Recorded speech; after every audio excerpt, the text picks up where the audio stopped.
is from the text. In other words, once you can find the solution in the text, then I will refer to the text. Refer to the text. And for instance, this problem is not in the text, so I will solve. But if the other problem that is in the text, then I will refer to the text or section. So let's prove it.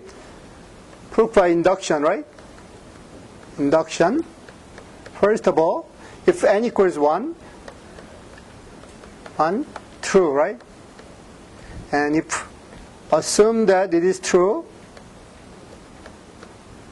for k, then because of this assumption, 1 cubed plus all the way up to k cubed equals k plus 1 over 2 squared, right? Because of this assumption.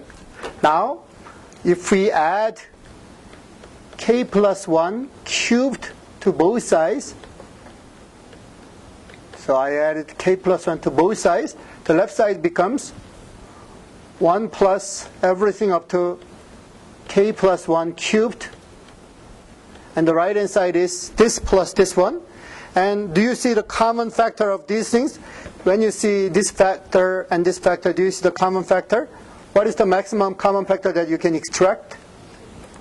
Thank you very much. K plus 1 squared is the common factor. Then the remaining terms are k over 2 squared, right? From this thing. And then here, k plus 1.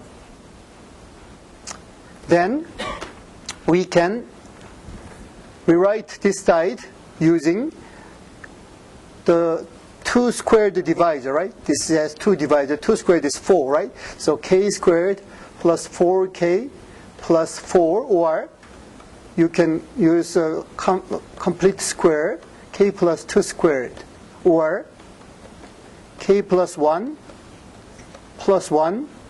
whole thing squared over 2, everything squared, right? Everything squared, right? So I rewrote this part downstairs.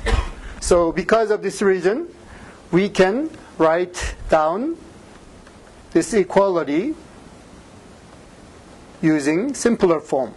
K plus 1 squared multiplied by k plus 1 plus 1 squared over 2 squared, right? So we extract squared term here. Then k plus 1 squared.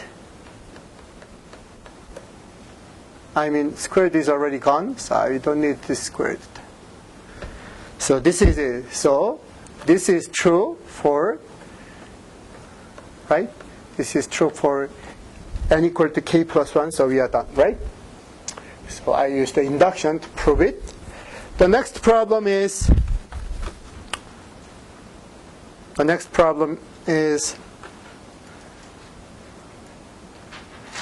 proving that if A, B divides C, and with GCD 1, then A times B divides C, and you can find this proof in the textbook.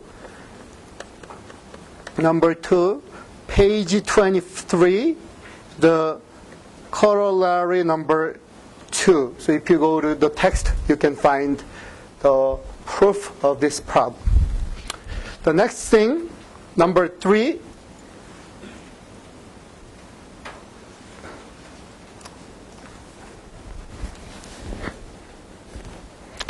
is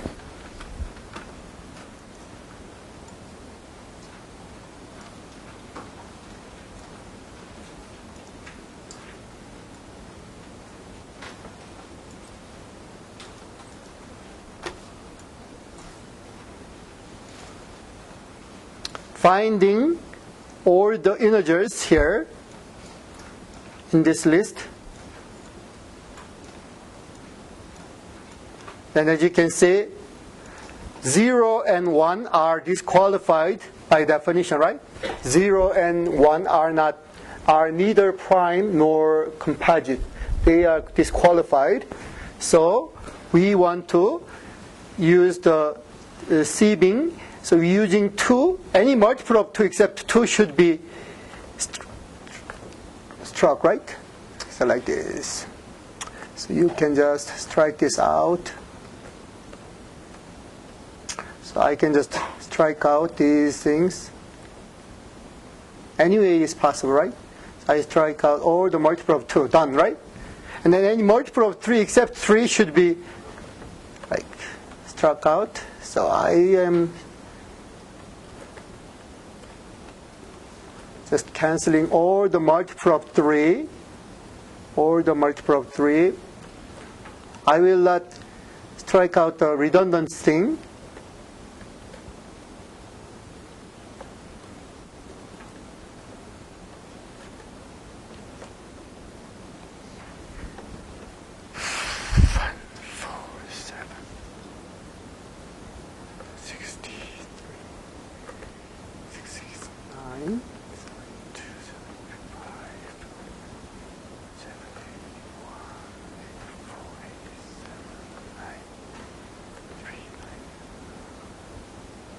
Any questions? So I did it. And then for 5, I strike out everything, multiple of 5, right? Oh, sorry. I should not cancel. I should not strike out 5 itself, right? I should strike out multiple of 5, not 5. So multiple of 5 should be canceled. And the multiple of 7 also should be removed. Multiple of 7.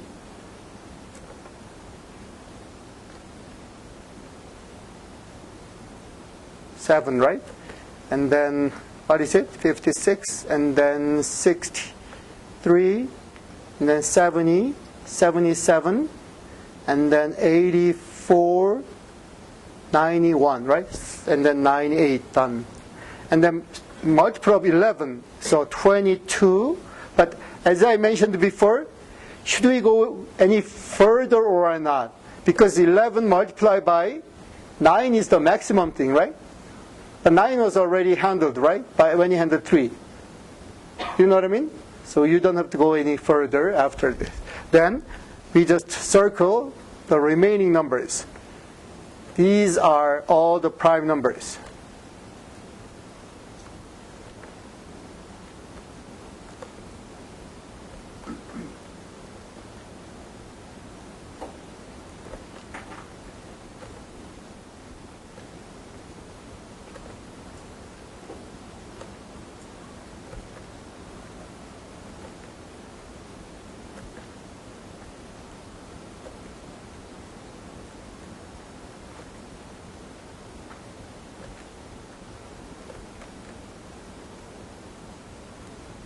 So I circled all. Thank you. So you use sieving using multiple of any surviving number. Initially, any multiple of 2 were struck out, and 3, and then 4. Next problem. And I will copy and paste this problem.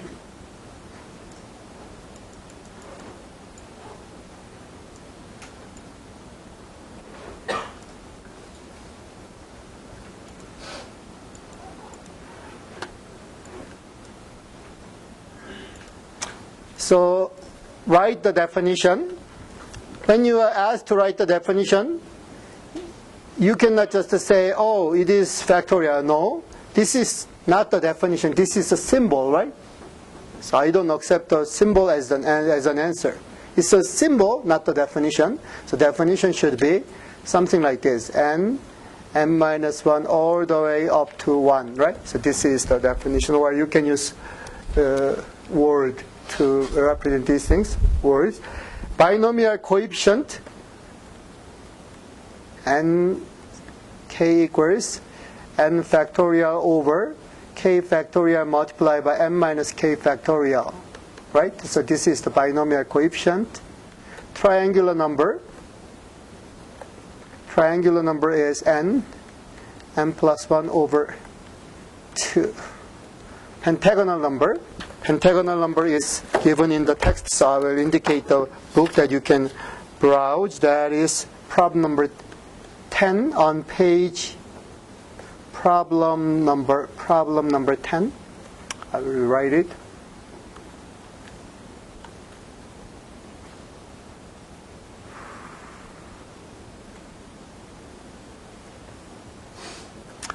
So I will remove this thing. So problem number 10 on page 16. Problem number 10 on page 16. And then it says pentagonal, I will go down and then write down the number. Pentagonal number is n 3n minus 1 over 2. So this is the pentagonal number. The greatest common divisor is the number a, b divided by g, where g is the largest or the greatest.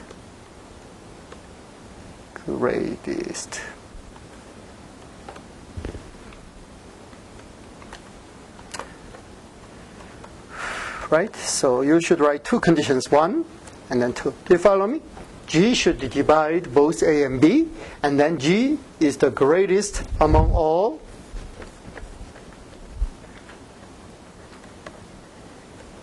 common divisors.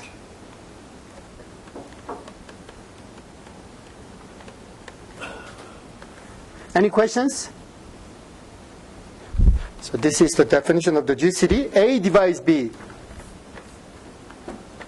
A divides B is notated this way, right? But this is not the answer, right? This is a notation. It means B equals A times some number where all these numbers are integers. On the exam, you don't have to indicate all the letters are integers, because we assume that all the letters we handle are integers. So this is it. The next problem, unless you have a question. Any questions?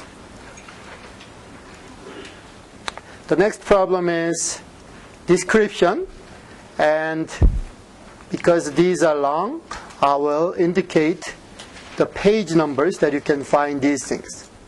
So I will grab a snapshot of this thing on the next column.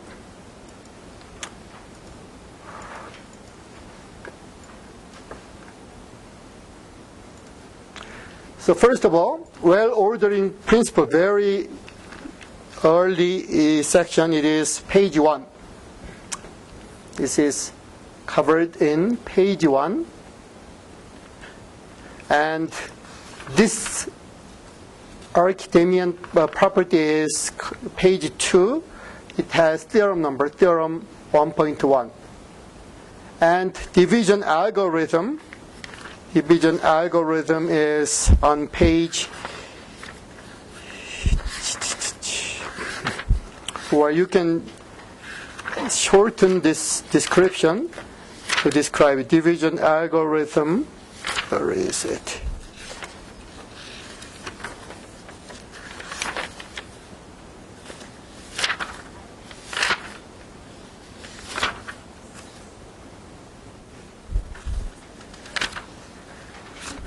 Page 17, theorem 2.1, right? Theorem 2.1, page 17. Euclidean algorithm is on page 26. And fundamental theorem of arithmetic is on page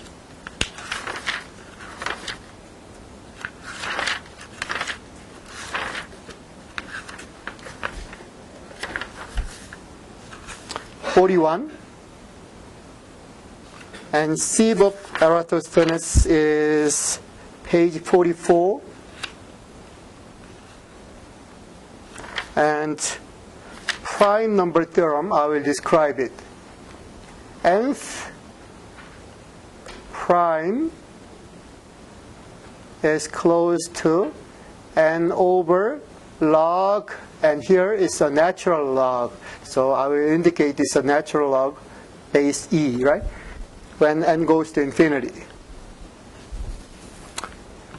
So I will write down prime number theorem. If n goes to infinity, n's prime is approximately approaches log n over log n. This is called prime number theorem. Goldbach conjecture. Of course, you can describe the conjecture itself, or you can, on the exam, you should do it. But to study these things, you can return back to the text. I will just describe it. Even number greater than 4 equals prime number 1 plus prime number 2, right? Even number greater than 4. Twin prime conjecture. Twin prime conjecture says there are infinitely twin prime conjecture says there are infinitely many twin primes.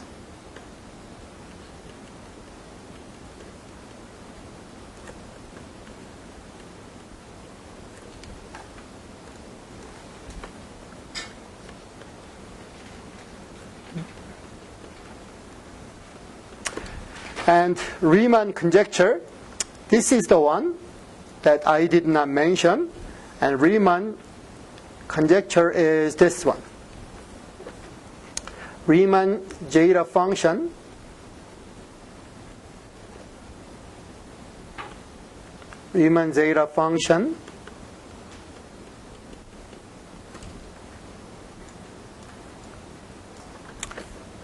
has all non-trivial solutions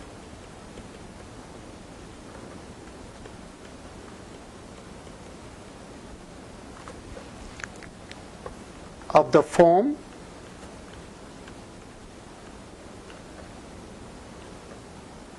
one half plus some number times I. So this is the Riemann hypothesis or Riemann conjecture. So all the non-trivial solutions should be in this form. This is the Riemann hypothesis. $1 million problem.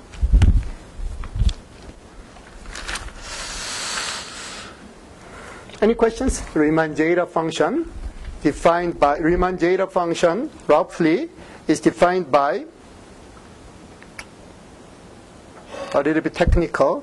So you don't have to write down the Riemann zeta function definition.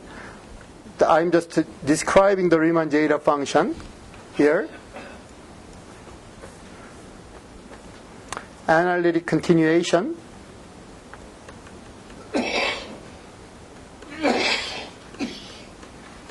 of the function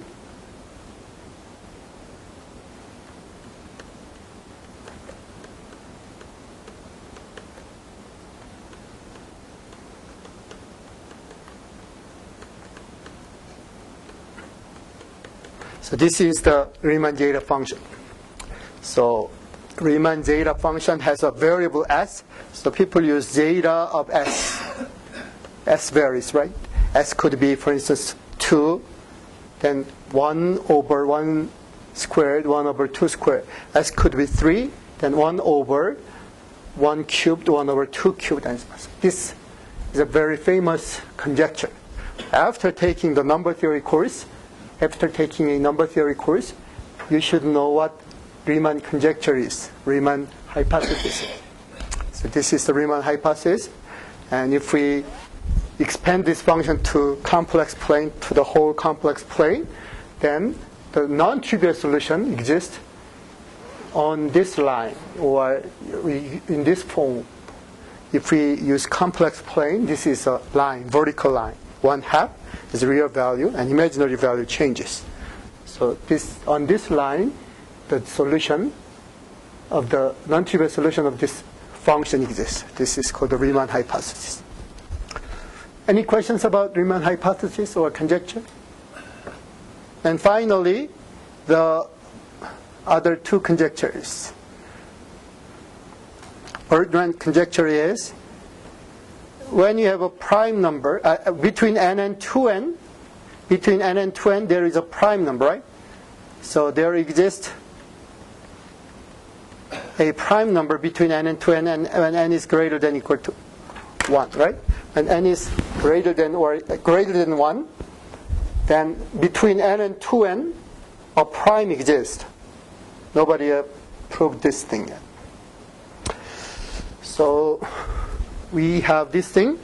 Finally, divisory conjecture is this. It is on page something, so I will use verbally, but I will indicate the page number that you can find the detailed version.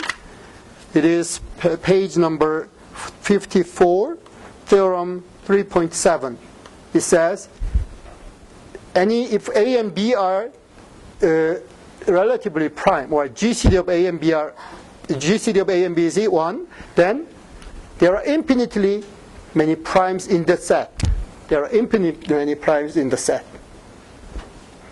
So infinitely many primes in any arithmetic progression, right? So we usually say arithmetic progression, right? Inside any arithmetic progression satisfying GCD condition, right? Arithmetic progression satisfying the GCD condition, there are infinitely many prime numbers. So we have covered all these things on sample 1, and then now I will go to sample 2.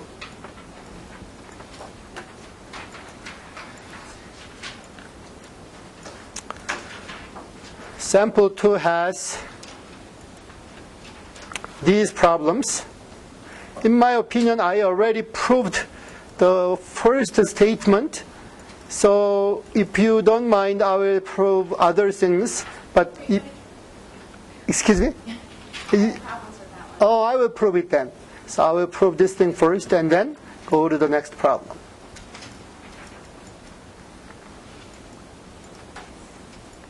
So I will prove this thing first.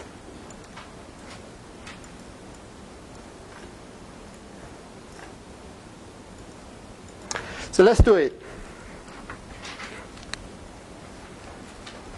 Nk is, by definition, n factorial, and then k factorial, and then difference factorial. Do you follow me? So three things. Same thing.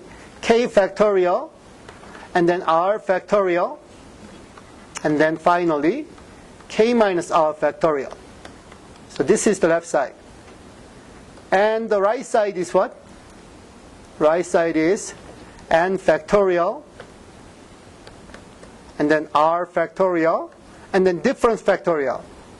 N minus r factorial, and then n minus r factorial, and this factorial, right?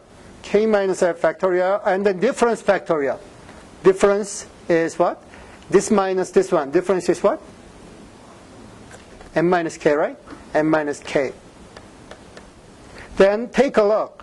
We can cancel out these terms, and then we can cancel out these terms. Then compare the remaining terms. Compare the remaining terms. Equal, right?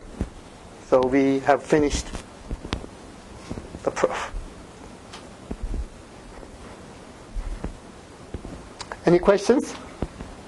So for a problem like this, it's okay to work on both sides of the... And then show that they are equal. Yeah, okay. Yes. The next problem.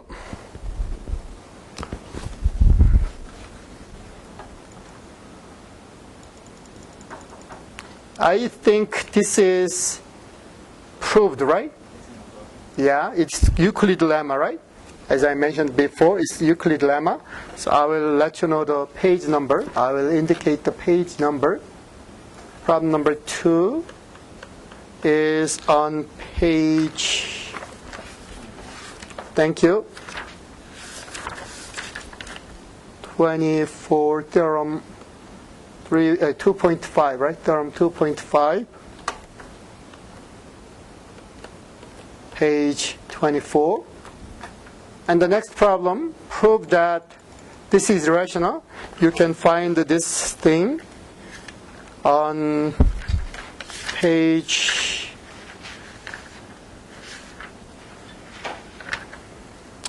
42, right? Page 42 and theorem 3.3. And the next problem, solution, I will solve it, right? I'll solve this thing. Key is finding all solutions, right? Finding all solutions.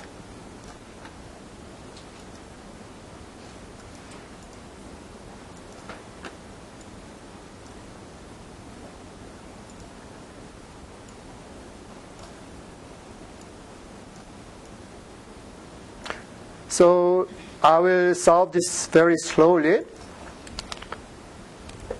123 is bigger number, right? This is bigger of the two. And 121.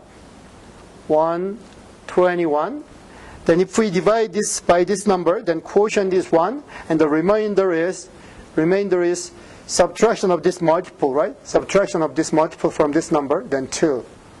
If you divide this number by 2, then the quotient is 60, and the remainder is subtraction of this number from this, then 1. And if we divide this number by 1, then it is quotient is 2, and if we subtract this, the remainder is 0. The number on top of 0 is the common divisor. Common divisor of two numbers given by the problem. Then what can you do?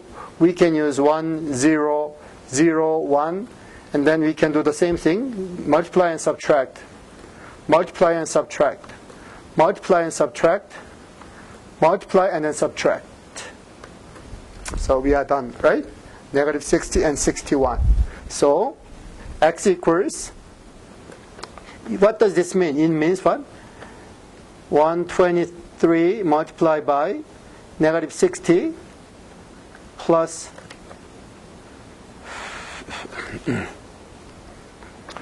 121 multiplied by 61 equals 1. Do you follow me? So we have this equality. Now the problem has 8. So we should multiply 8. So I multiply 8, 8, 8, right? So 8 is multiplied everywhere, right? 8 is multiplied everywhere. Then it is negative 480, right? And then it is 488, right? 488. And then this is 8. Yes? I was kind of confused about that column you did the 1 and 0. Uh-huh. Where did that come from? Can you just explain like why you did 1, 0, 0, 1, 1, 0? So this is from the abbreviation of the red colored thing. So if we write it, then it is 123 is 123 times 1 plus 121 times 0. And then this is equal to 123 times 0 plus 121 times 1.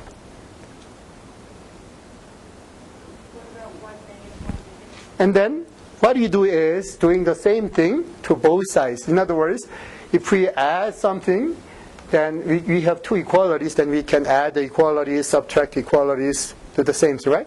So what I did is this thing. I multiply this number to everything, right? I multiply this number to every term here, and then subtract. So what I did was multiplying these things and then subtract from the top. So if I multiply 1 and then subtract, what do you get? 2. Do you follow me? Okay. If I multiply this 1 to this number and then subtract, then what do I get? 1 times, so, and then I have abbreviation, right? And then I multiply this number 1 and then subtract and minus 1. So I do the same thing every step. Any other questions?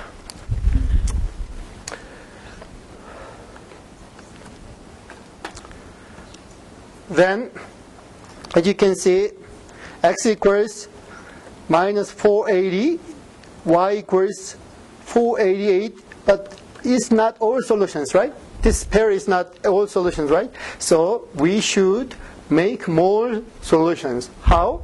We use this idea. Where did 488? 8 multiplied here. 8 multiplied, because the right hand side has 8. Right hand side doesn't have 1. Right hand side has 8. I multiplied 8 to every number. Because this doesn't cover all the possible numbers, what I do is dividing A, B. So what I do is this thing. I will write down 480. Oh, no. We are not handling 480. 1, 2. So I will try to look at the problem, right? This is the problem we are handling, right? So 121. 121 divided by GCD. GCD happened to be 1, right? GCD happened to be 1, multiplied by 2. And then the other number is 123 divided by the GCD. GCD happened to be 1. Then this way, as t varies, t is an integer, right? As t varies from negative infinity to infinity through all integers, we create infinitely many solutions. So if you have a question, ask me. So as I mentioned before, each step is not difficult, but combination or accumulation of these small steps solve the problem completely.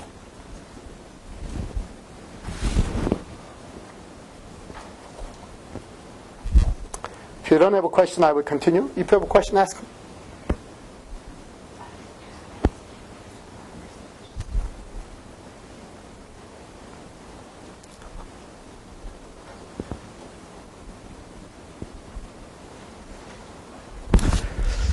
Then the next problem. Prove that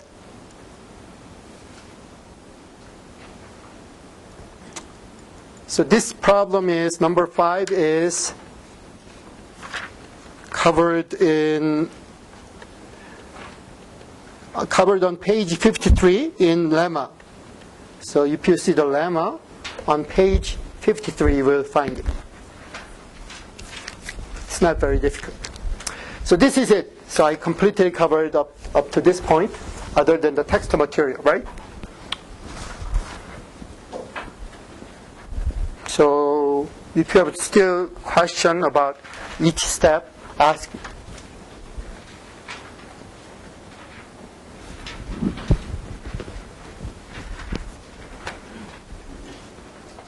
Then the next set.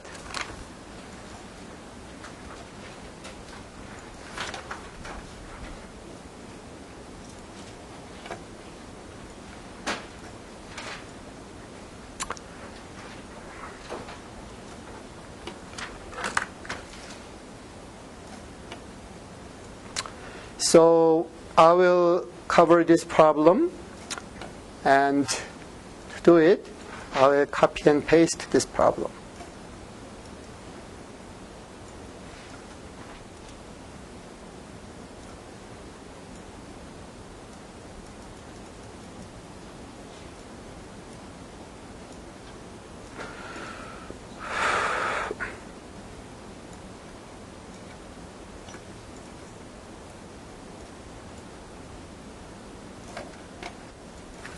So first of all, binomial theorem says if you have a plus b to the power of n, then this equals n choose 0, a to the power of n, b to the power of 0. And as I mentioned before, you should focus on the matching numbers, right? Matching numbers.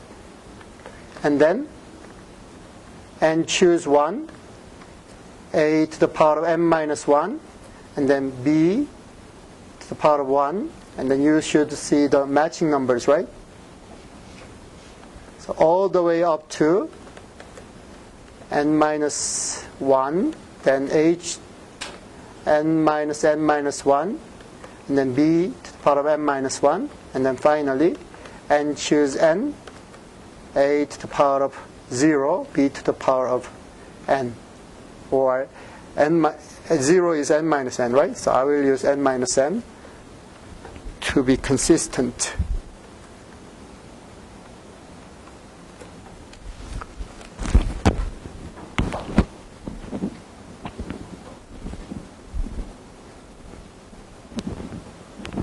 Then, as you can see,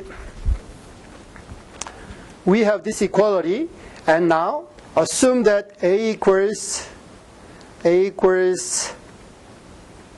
1, and then b equals 2. Then what happens? The left side is 1 plus 2 to the power of n, or 3 to the power of n, right? And the right hand side is n choose 0, and then 1 to the power of n, and then 2 to the power of 0. And then 1 choose 1, 1 to the power of n minus 1, and then 2 to the power of 1, all the way up to n choose n, 1 to the power of n minus n, that is 0, right? And then b to the 2 to the power of n. And then if we simplify, for instance, something to the power of 0 is 1, right? Something to the power of 0 is 1. 1 to the power of something is 1. So if we simplify, then we proved the theorem, right? N choose 0, n choose 1, n choose n with n's power. Done, right? So I have proved this thing using binomial theorem. So you can use binomial theorem. You don't have to prove it. You can use it to prove this equality or identity.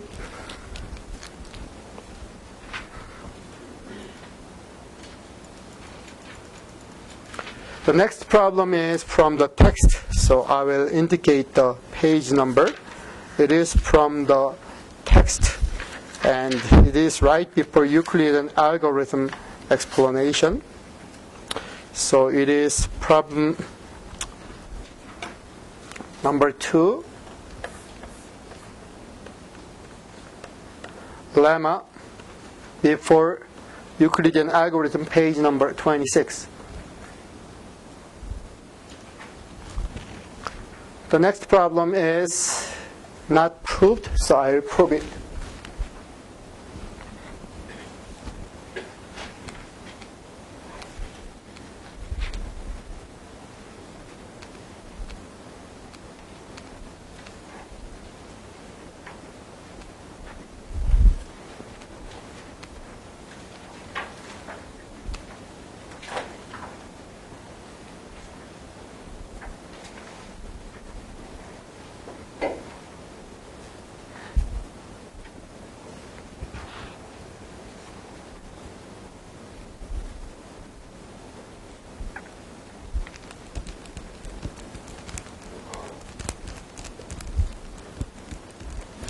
Let's prove it.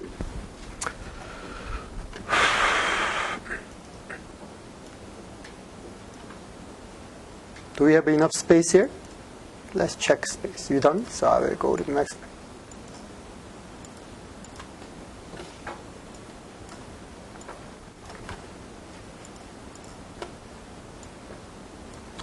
So when you are asked to prove something, then you can use the fundamental theorem of arithmetic. In other words, if P1 multiplied by P2 divides n, right? When P1 and P2 are relatively prime, then we can say P1 divides n, and then P2 divides n, or vice versa.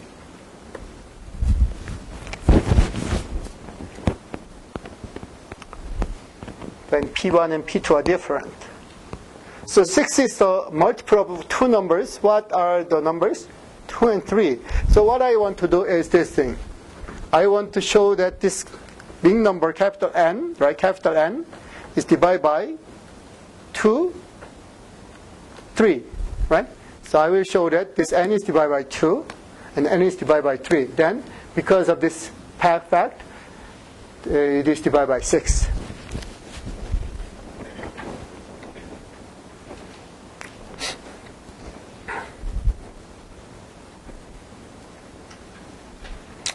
So it is the problem that I mentioned, right? Very early problem, problem number 2 of sample test A. Problem number 2 of sample test A covers this top theorem. If you doubt, I will return back briefly.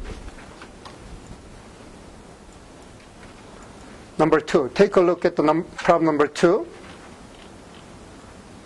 If A divides C, B divides C with GCD equal to 1, then A multiplied by B divides C. Do you follow me?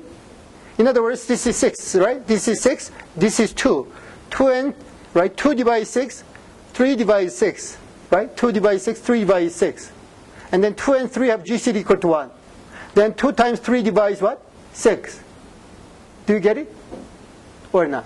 So it's from this fact. So what I will do is, instead of using 6, I will use 2 and 3. Assume that you are asked to handle 35. What should you do? 35. Then you should show that the number is divided by 5 and the number is divided by 7. Assume that you are asked to handle like 55. Then what should you do? Divide by 5 and divide by 11 instead of divide by 55 direct. Do you get it? So I will show this 2 first, and then I will show 3, and then let you do 2, because 3 looks harder, right? So I will do 3 things. So I will show that this n is divided by 3, and then I will let you do 2. So let's do it. If we divide by k, if we divide, what are the numbers used? N, right? N is used, lowercase n is used, so I will use the same character. If we divide n by 3, if we divide n by 3, then what are the possible remainders? I will use k, sorry. Instead of quotient q, I will use k. K plus 0, 1, 2. All by division algorithm, if you divide n by 3, then it is 0, 1, 2. So assume that it is 3k, then this n becomes, capital N becomes, I will memorize this number, n plus 1, 2n plus 1. So 3k plus 1, and then, sorry, I will go down, because we don't have enough space, I will go down.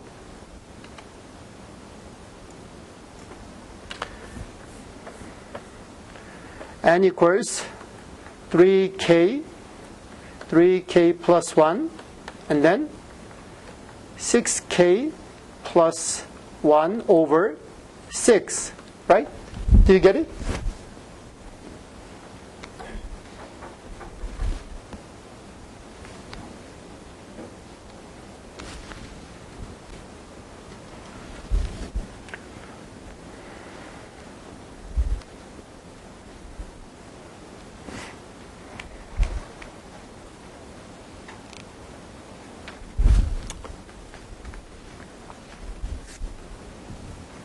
So it is k over 2 multiplied by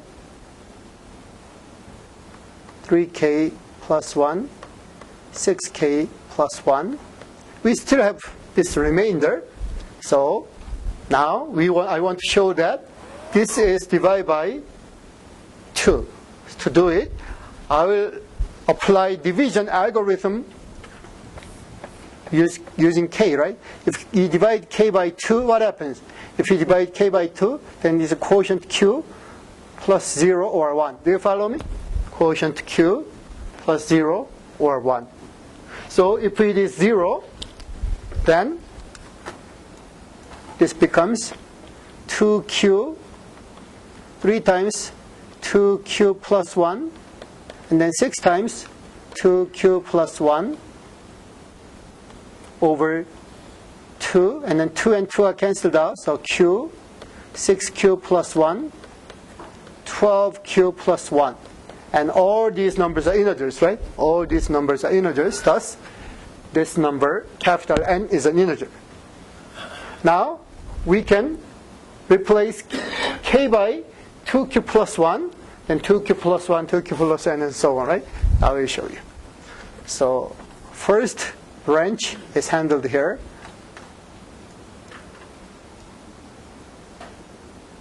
Oh, just a moment. Oh, I shouldn't worry about this thing at all.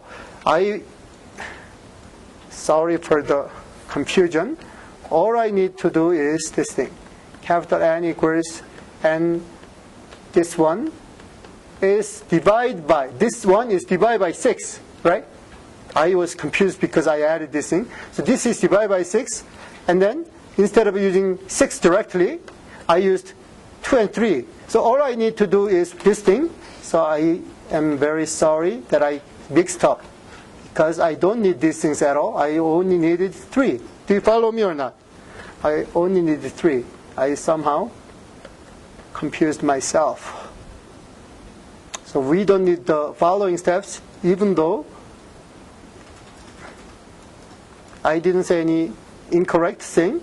We don't need this complex situation. Do you follow me or not?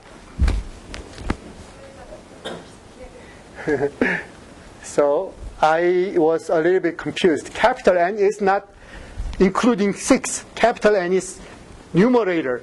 I wanted to show that the numerator is divided by 6. So I should say the numerator is divided by 3 and the numerator is divided by 2, but I was confused when I wrote down stuff. So I am correcting myself.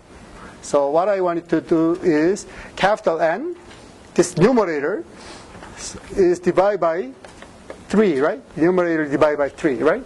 So numerator is divided by 3, gives us this thing. So I'm sorry for my mistake. Any questions up to this point?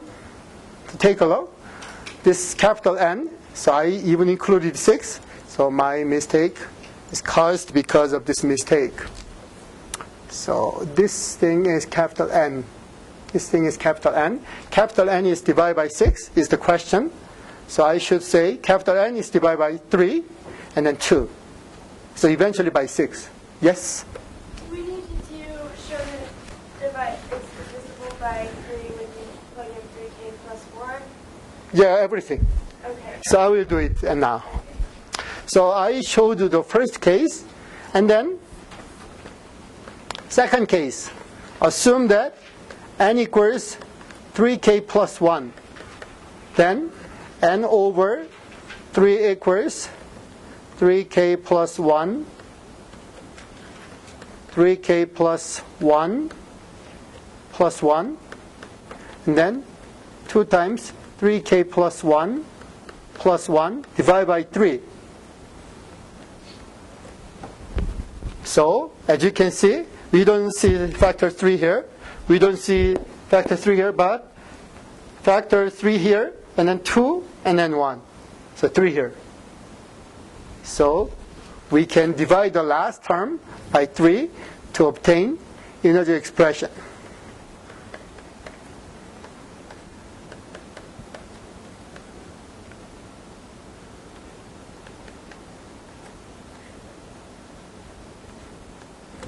So as you can see, once you divide by 3, then it's an integer.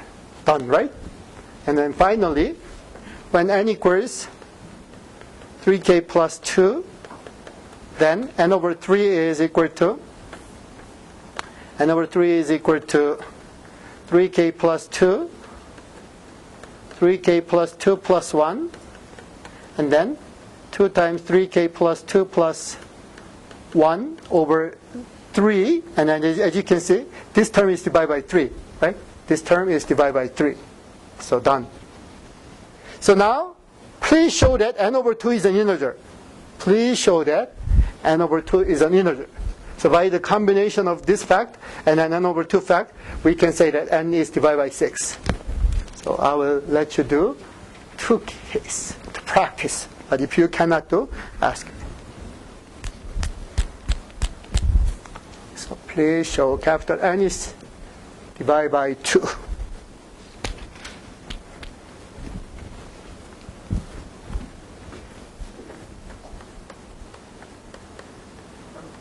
Yes, This problem, could we have done it with 6K, 6K plus 1, 6K plus it's possible. It's possible, right? But assume that you are handling, for instance, 77. 1? Right. Then, so dividing for total 77K is too tough, right? If we have more factors, then it is more effective. This is more effective. Especially, for instance, 2, 3, 5, 7 combination. So 2 times 3 times 5 times 7 multiplied by that kind of thing. Then 2 is easy, 3 is easy, and so on. But multiplying, so it's possible, but it's wrong. Yes? This one is one more, but for other ones it would be a lot more. Right. But this is not the easiest way if we were dividing by 48, for example, then? 48 is possible, I will show you. So I will return back and... Because of all the possibilities. So the fundamental theorem of arithmetic can be applied.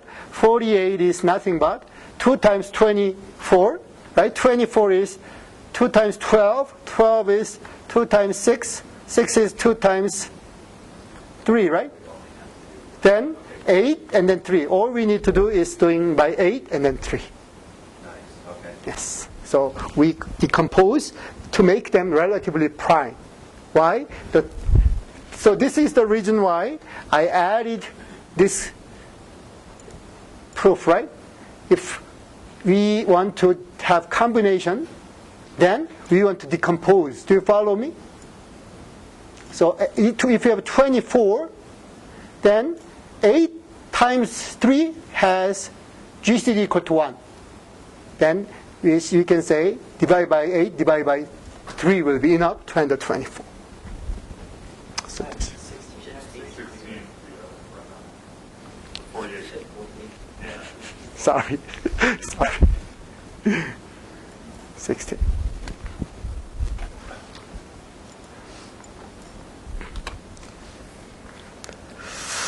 So this is the reason why we are doing it. So I will finish this proof, assuming that you finished. So because of 1, 2, and then 3, n is divided by 3, right? So I completely show that capital N, numerator part is divided by 3. Now I will show that n is divided by 6, assuming that n is divided by 2. So n is divided by 2. To show this thing, what should we do? N divided by 2 equals what? Quotient plus 0 or 1, right? There are two cases you need to show, right? So if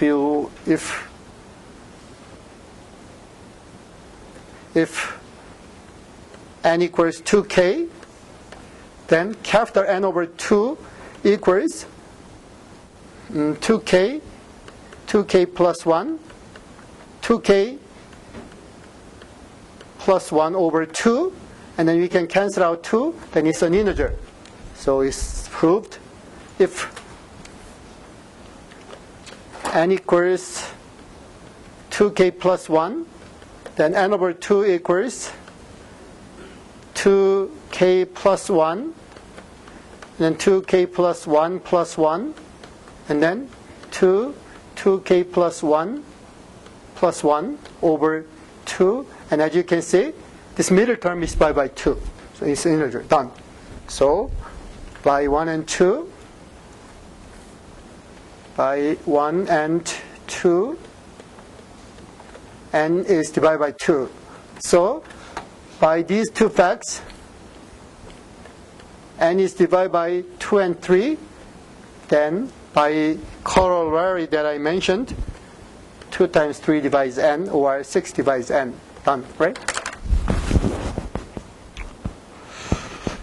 So when you are asked to prove that some fraction is an integer, all you need to do is decomposing the denominator and then show that the number is divided by the number having this GCD equal to 1 condition.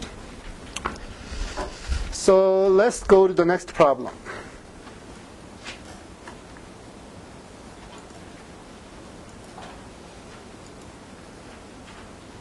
Prove that this is nothing but Euclid lemma applied in prime powers, right?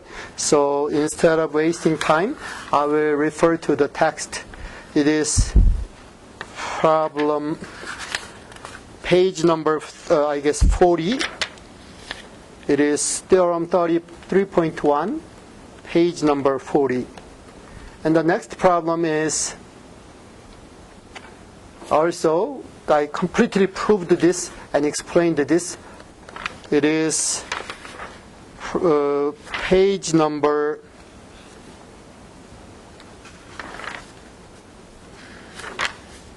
excuse me? 46. Thank you. 46. And theorem number 3.1, page 46.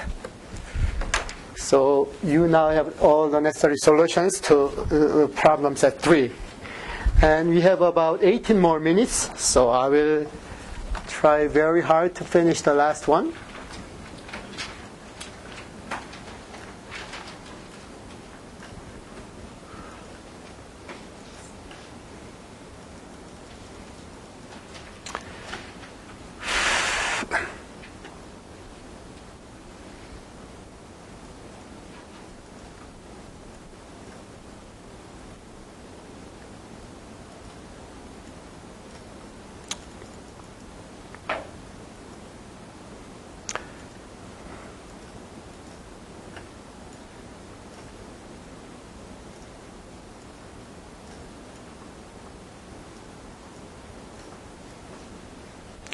So let's prove this thing.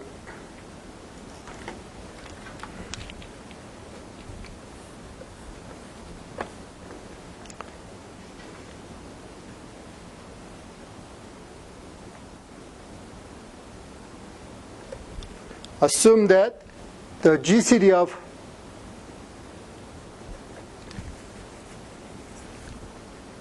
A1 B equals 1, and the GCD of A to B equals 1. So this is the assumption. Then this is the claim. GCD of A1, A2, B equals 1. So this is my claim that I will prove.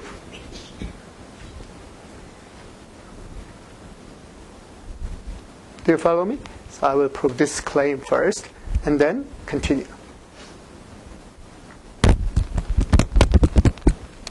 So this is not the proof of the problem itself, but this is necessary to prove the theorem.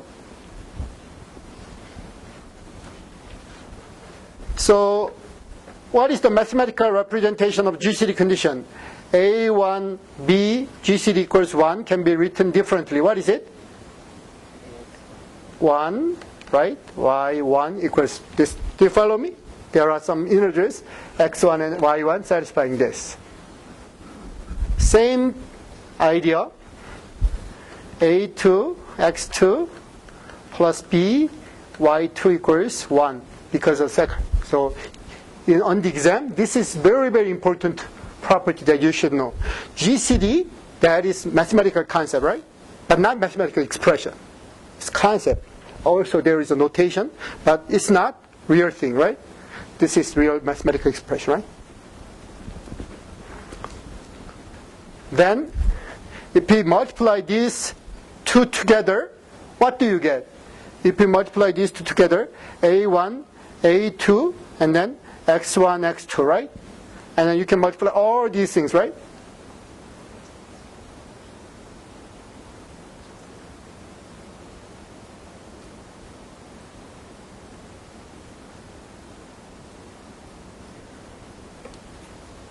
It's not a very nice idea to multiply in this direction. So let's multiply a little bit differently.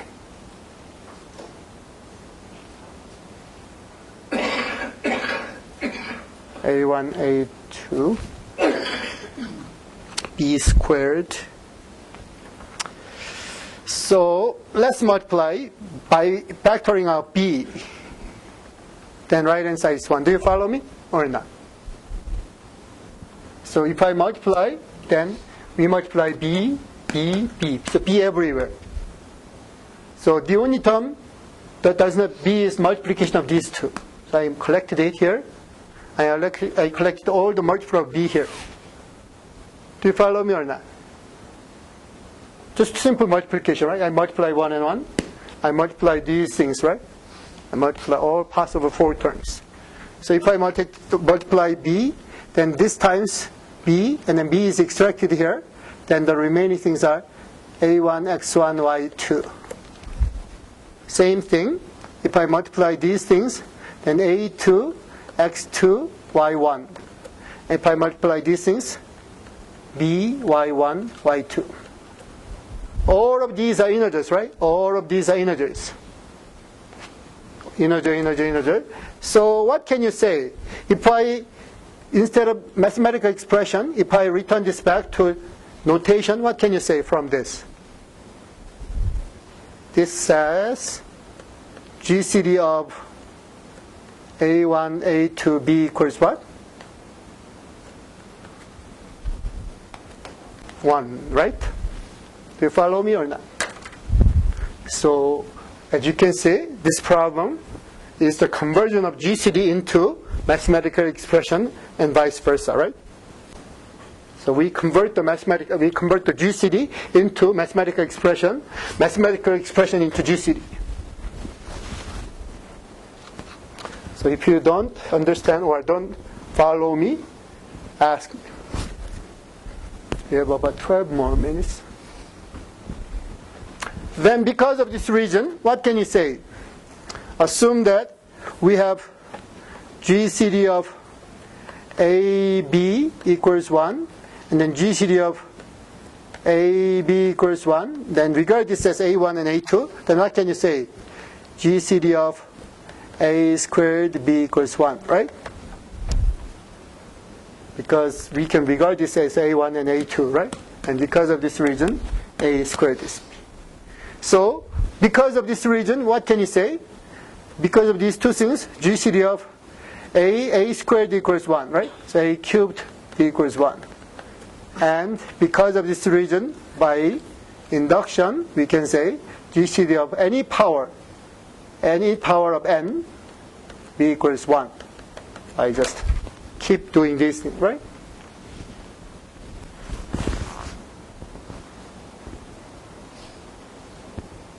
Now, I will show that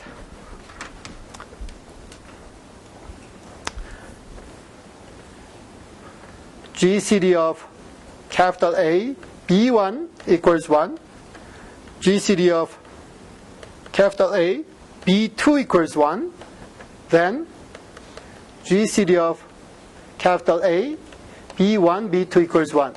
Do I really need to show it, or it comes from the previous proof? If I just switch the row of letters. If I just switch the row of letters, A and B, right? Then we get this there. Can we use that on the test like that? I mean, can we say from previous? Yeah, that's right. That's right. Okay. Then because of this reason, I can say GCD of A and then B to the power of n equals 1. This A could be any number, right? So this could be called capital A. Then we proved it, right? We're done. Because we don't have enough time, I will continue. But if you have difficulty or question, ask me.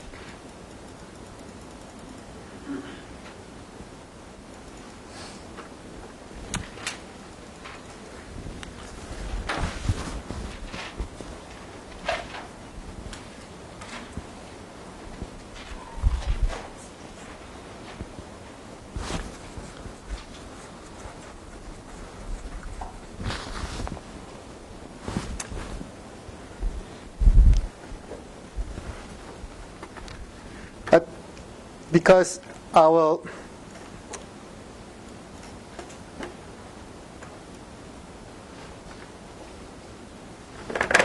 excuse me.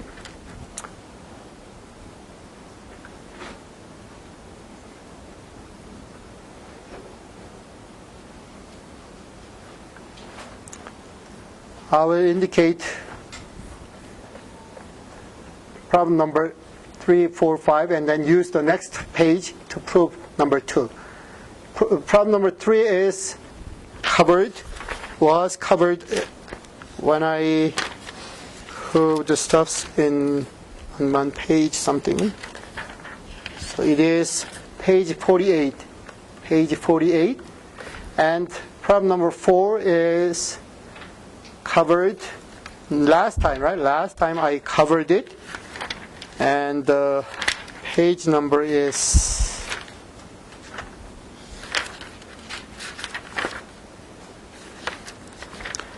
53, 54, right? It is theorem 3.6. And problem number 5. I will prove problem number 5 first because we don't have enough time. I want to solve this problem number 5 and then solve problem number 2. Save and then go to the next page.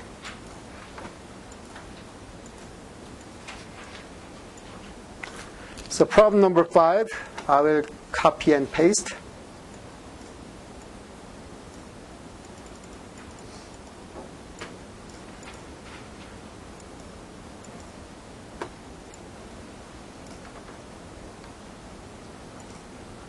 So let's do it. Divide. So assume that n is divided by 3, then n equals 3 times k, 3 times k plus 1, 3 times k plus 2. There are 3 possible ways, right? 3k plus 1, 3k plus 2. So assume that it is 3k, then 3k, 3k plus 2, 3k plus 4, meaning what? Because the numbers are greater than 3, this number is greater than 3. So this k cannot be 1.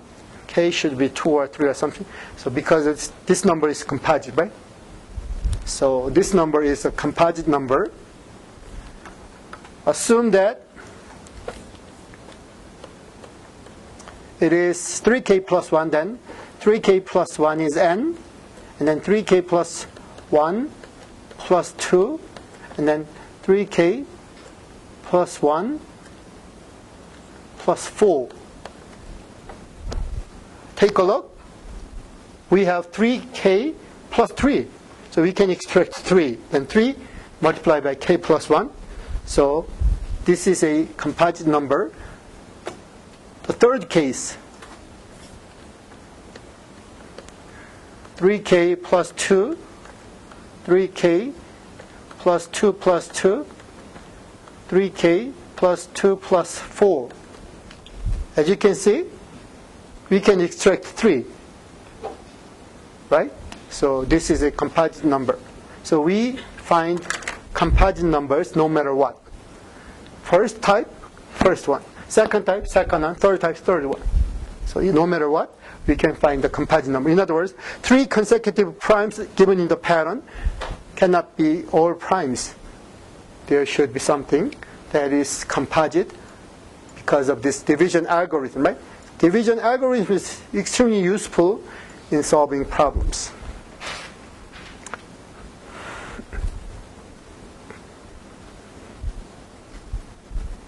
So if you don't have a question, we will solve the final problem, and then after solving the final problem, we will, I will go to the final problem. Final problem says this thing. If a to the power of n divides b to the power of n, then a divides b. What about the other direction? What direction is easier? Straight forward direction or back reverse direction? What is easier? Reverse direction is easier, right? If a divides b, then a to the power of n divides b to the power of n. So I will show you the easier direction, even though it's not asked, to show you the reason why this direction is not asked. If a divides b, then b equals what? A times some number x. This is the definition, right? Because of this reason, b to the power of n equals a x to the power of n, or a to the power of n, x to the power of n, and x is an integer. Because of this reason, what? a to the power of n divides b to the power. So this direction is trivial. It's not asked. The other direction is. So I always mention about possible directions and why the theorem or lemma do not cover the other direction, because mostly the other direction is too easy, too trivial. This direction is not easy.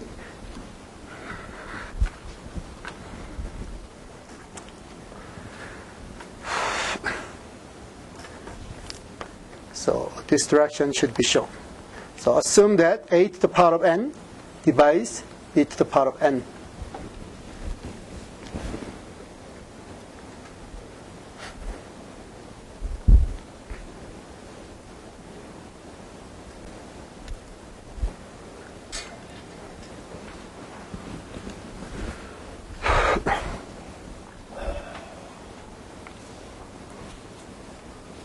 Power of n divides b to the power of n.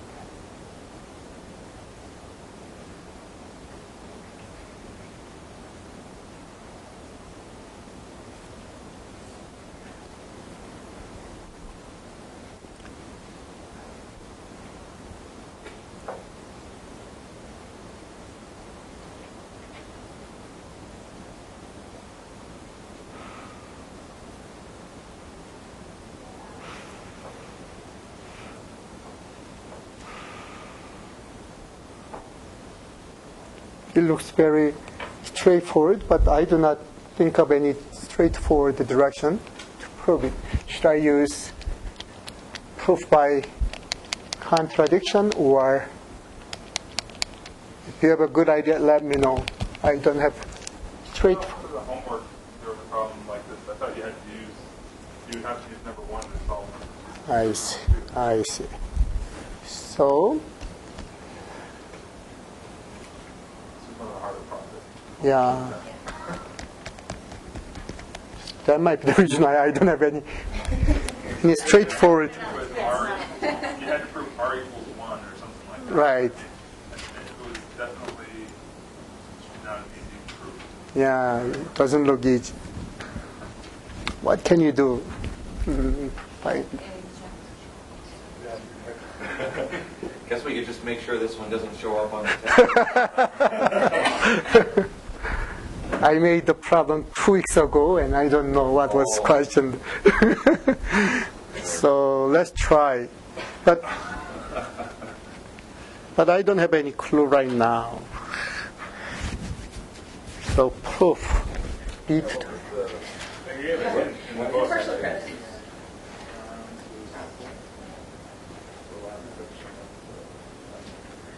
b to the power of n.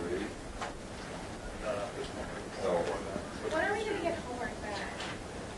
Once the grader finishes grading, so it's up to him. Yeah, once he finishes. So, in my opinion, I don't want to waste any more time to show something that I cannot finish now, or I don't have any clue to prove it because I don't have any direction. So, They please. give a hint. A equals GCD, AB, and write A equals RD, B equals SD, where GCD equals 1. And then by part A, which is probably show that R equals 1, whence A equals D. I see. So you need a hint to help you out with the hint. So let's not worry about this problem now. And next time, I will be sure that I didn't ask this problem. If I ask, I will strike out. And then, yeah. Just pulling questions from these sample exams? No. These are samples. These are the samples, and the problems could be, or could not be, or could resemble the problem.